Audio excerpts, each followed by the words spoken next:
ಬಳ್ಳಾರಿಯಲ್ಲಿ ಮತ್ತೆ ಗಣಿಗಾರಿಕೆ ಸದ್ದು ಆರಂಭ ಆಗಿದೆ. ಸುಪ್ರೀಂ ಕೋರ್ಟಿನ ನಿರ್ದೇಶನದಂತೆ ಗಣಿಗಾರಿಕೆ ಪ್ರದೇಶದಲ್ಲಿ ಪರಿಸರ ಪುನರುಜ್ಜೀವನ ನಿಯಮ ಪಾಲಿಸಿದ ಹಿನ್ನೆಲೆ 3 ಗಣಿ ಕಂಪನಿಗಳಿಗೆ ಗಣಿಗಾರಿಕೆ ನಡೆಸಲು ಅನುಮತಿ ನೀಡಲಾಗಿತ್ತು. ಹೀಗಾಗಿ ಎ ಗ್ರೇಡ್ನಲ್ಲಿರೋ ಬಳ್ಳಾರಿಯ ಟಿಫಿನ್ ಬ್ಯಾರೇಜ್, ನದೀಂ ಮತ್ತು ಕುಮಾರಗೌಡ ಅನ್ನೋರ 3 ಗಣಿ ಕಂಪನಿಗಳು ಗಣಿಗಾರಿಕೆ ಆರಂಭಿಸಿವೆ. ಸಿಇಸಿ ತಂಡದ ಸರ್ವೆ ಬಳಿಕ ಕಳೆದ 1.5 ವರ್ಷದಿಂದ ಬಳ್ಳಾರಿಯಲ್ಲಿ ಗಣಿಗಾರಿಕೆಯನ್ನ ಸಂಪೂರ್ಣ ಸ್ಥಗಿತಗೊಳಿಸಲಾಗಿತ್ತು. ಗಣಿಗಾರಿಕೆ ಸ್ಥಗಿತಗೊಂಡ ಬಳಿಕ ಇಲ್ಲಿನ ಆರ್ಥಿಕ ಸ್ಥಿತಿಗತಿಯ ಚಿತ್ರಣವೇ ಬದಲಾಗಿತ್ತು. ಗಣಿ ಕಾರ್ಮಿಕರು ತೀವ್ರ ಕಂಗೆಟ್ಟಿದ್ರು. ಇದನ್ನ ಮನಗಂಡ ಸಿಇಸಿ ಅರಣ್ಯ ಪುನರುಜ್ಜೀವನ ಮತ್ತು ಪುನಶ್ಚೇತನದ ರೂಪುರೇಷೆ ಯೋಜನೆಯೊಂದನ್ನು ರೂಪಿಸಿಕೊಟ್ಟಿತ್ತು. ಈ ನಿಯಮದ ಅನುಸಾರ ನಡೆದುಕೊಂಡ 3 ಗಣಿ ಕಂಪನಿಗಳು ಪುನರ್ ಆರಂಭಗೊಂಡಿವೆ.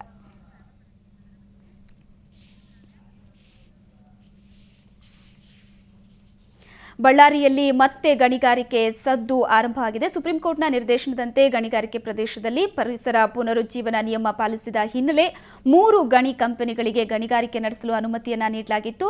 ಹೀಗಾಗಿ ಎ ಗ್ರೇಡ್ನಲ್ಲಿರೋ ಬಳ್ಳಾರಿಯ ಟಿಫಿನ್ ಬ್ಯಾರೇಜ್, ನದಿ ಮತ್ತು ಕುಮಾರಗೌಡ ಅನ್ನೋ 3 ಗಣಿ ಕಂಪನಿಗಳು ಗಣಿಗಾರಿಕೆಯನ್ನ ಆರಂಭಿಸಿವೆ. ಈ ಬಗ್ಗೆ ಹೆಚ್ಚಿನ ಮಾಹಿತಿಯನ್ನು ಪಡೆಯೋಣ. ನಮ್ಮ ಪ್ರತಿನಿಧಿ ನರಸಿಂಹಮೂರ್ತಿ ನಮ್ಮೊಂದಿಗೆ ದೂರವಾಣಿ ಸಂಪರ್ಕದಲ್ಲಿದ್ದಾರೆ. ಒಟ್ಟಾರೆ ಸ್ಥಗಿತಗೊಂಡಿದ್ದಂತಹ ಗಣಿ ಕಂಪನಿಗಳು ಈಗ ಮತ್ತೆ ಕಾರ್ಯವನ್ನು ಆರಂಭಿಸಿದೆ. 3 ಗಣಿ ಕಂಪನಿಗಳು, ಯಾವ್ಯಾವುದು ಗಣಿ ಕಂಪನಿಗಳು, ಒಟ್ಟಾರೆ ಅಲ್ಲಿ ಕೆಲಸ ಮಾಡುವಂತಹ ಕೆಲಸಗಾರರು ಏನು ಹೇಳ್ತಾರೆ? ಹೌದು ಶ್ವೇತಾ, ಈಗಾಗಲೇ ಹೇಳಿದಂತೆ ಕಳೆದ 1.5 ವರ್ಷಗಳಿಂದ ಏನು ಗಣಿಗಾರಿಕೆ ಸಂಪೂರ್ಣವಾಗಿ ಸ್ಥಗಿತಗೊಂಡಿತ್ತು. ಇದರಿಂದ ಬಳ್ಳಾರಿಯ ಸಂಪೂರ್ಣ ಚಿತ್ರಣವೇ ಬದಲಾಗಿ ಏನು ಆರ್ಥಿಕವಾಗಿ ಅಂತೂ ಸಂಪೂರ್ಣವಾಗಿ ಕುಸಿದು ಹೋಗಿತ್ತೆ ಅಂತ ಹೇಳ್ಬೋದಾಗಿತ್ತು.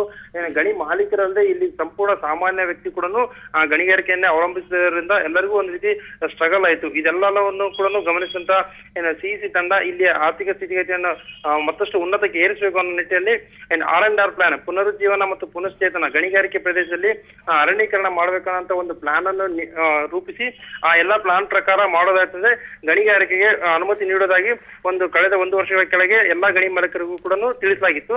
ಆ ಪ್ರಕಾರ ಏನು ಈ ಸದ್ಯ ಮಟ್ಟಿಗೆ ಈ 3 ಗಣಿ ಕಂಪನಿಗಳು ಆ ಪ್ಲಾನ್ ಪ್ರಕಾರ ಒಂದಿಷ್ಟು ಅರಣ್ಯ ಪ್ರದೇಶವನ್ನು ಇಂಪ್ಲಿಮೆಂಟ್ ಮಾಡಿದ ಹಿನ್ನೆಲೆಯಲ್ಲಿ ಈ 3 ಗಣಿಗಾರಿಕೆ ಮಾಡಲಿಕ್ಕೆ ಈ 3 ಕಂಪನಿಗೆ ಈಗಾಗಲೇ ಈಗ ಅನುಮತಿ ನೀಡಿದ್ದು, ಇವರು ಕೂಡ ಈಗಾಗಲೇ ಕೆಲಸವನ್ನು ಕೂಡ ಪ್ರಾರಂಭ ಮಾಡಿದ್ರೆ.